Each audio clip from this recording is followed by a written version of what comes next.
And streets in some Republican areas are littered with the debris of a night of widespread violence after the death of the second IRA hunger striker Francis Hughes. In Belfast, a man named as Matt McLarnon was shot dead by troops in an exchange of fire.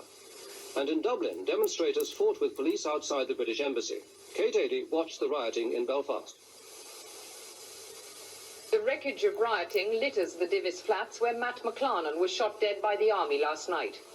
A member of the Irish National Liberation Army, he died as more gunmen opened up on security forces in the hours after Hughes' death. Last night's disturbances acquired a particular fierceness. Groups of rioters in familiar entrenched positions mounted sustained attacks.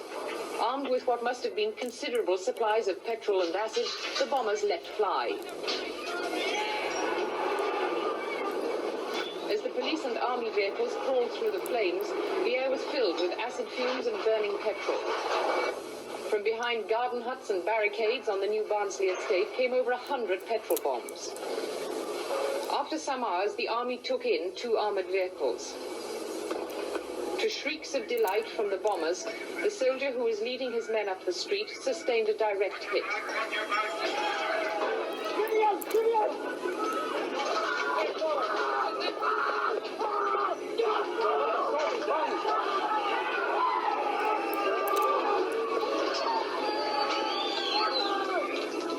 Throughout, he managed to direct his men, calling to them to pull out the vehicles and take cover.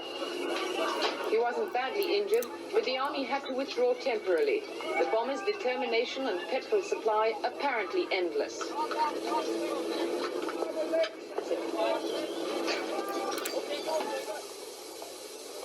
And in Londonderry, more than 1,000 people marched from the Bogside to the city centre for a silent protest at Hughes' death. But on their way, the sound of a blast bomb marked the beginning of a night of violence.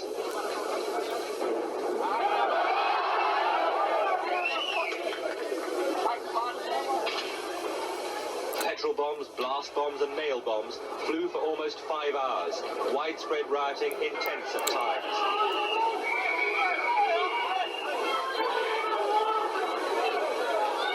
In the waterside, on a small Catholic estate at Gobner Scale, police and troops fought to clear a barricade after sustained petrol bombing.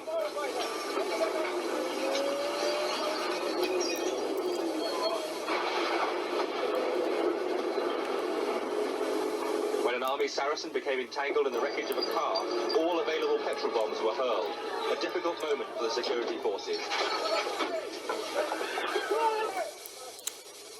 Across the River Foyle and the Bogside, the pattern was the same. Cars were hijacked and burned, marking temporary new lines for the rioters. At the end of the night, 2 policemen were in hospital, as well as 2 youths hit by plastic bullets. Francis Hughes' body was handed over to his family this afternoon after a post-mortem. Hughes, who died in the Maze prison after 59 days without food, is apparently being taken back to his home at Belfast in County Londonderry, where he's to be buried on Friday. Bill Hamilton reports.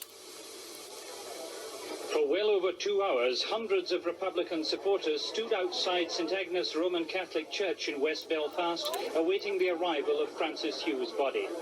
Only then did it become apparent that something had gone badly wrong. The plan had been for the cortege to pass 2 miles along the Falls Road, where thousands more sympathisers, many of them carrying black flags, were waiting. But as the crowd grew impatient, a message was passed through the loudspeakers that the body had not been released from the hospital mortuary. We just heard that the family have now taken the body from the hospital.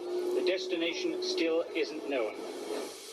Another victim of last week's violence, which followed the death of the hunger striker Bobby Sands, has now died in hospital in Belfast. He's Mr. Eric Guiney, the milkman whose 14-year-old son was buried yesterday. They were both trapped inside Mr. Guiney's milk float when it crashed after being stoned by youngsters during last week's rioting. In the city, the financial